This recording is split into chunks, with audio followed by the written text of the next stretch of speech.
Hey baddies, today we're talking about why he probably stopped liking you after you let him crack.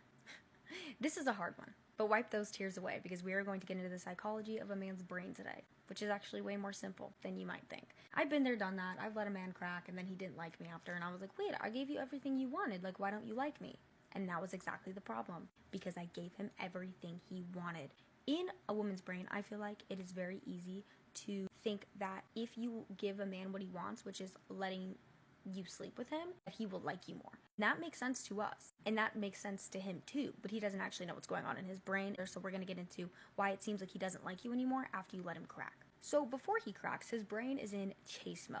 That means his dopamine, the little happy drug in his head, is bouncing off the walls. Every time you text him, dopamine hit. Every time you give him a little bit of attention, dopamine hit. Him wondering, what is she doing right now? Like, I wonder why she's not in my bed. I wonder why she's not texting me. All of those thoughts are keeping him in the dopamine loop, which is keeping him chasing you, which is keeping him liking you, and keeping him excited.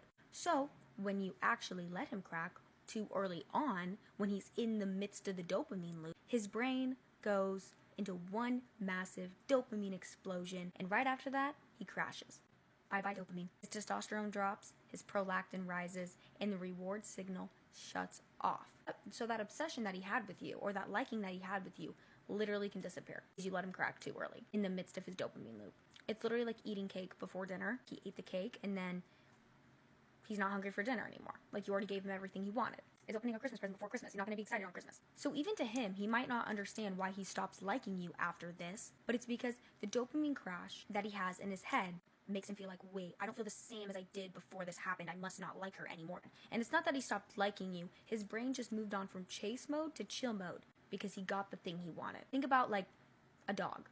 They're going to be like, oh, I'm going to do all these tricks for you so you can give me my treat. Oh, you gave me my treat? Okay, I'm not going to do any more tricks.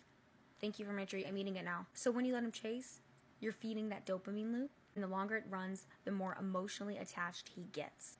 And the more emotionally attached he gets, the more likely he will stay after you do let him crack. Bottom line, every time I've made a man wait, they're like, I respect you so much for this, and also I like you so much more, and also this feels so much deeper and better. And I'm like, oh god, you're so stupid. But yeah, bottom line, that's true. You will feel way better too, ladies, after he doesn't leave you. I hope the psychology can put things into perspective for you, because it's not that he stopped liking you, it's literally that he ran out of dopamine. It's very counterintuitive to play the game this way, but it's so much more rewarding in the end, I promise you. Remember, your body is a temple. You need to value yourself. I love you guys. Stay sexy, amazing, and stay smart.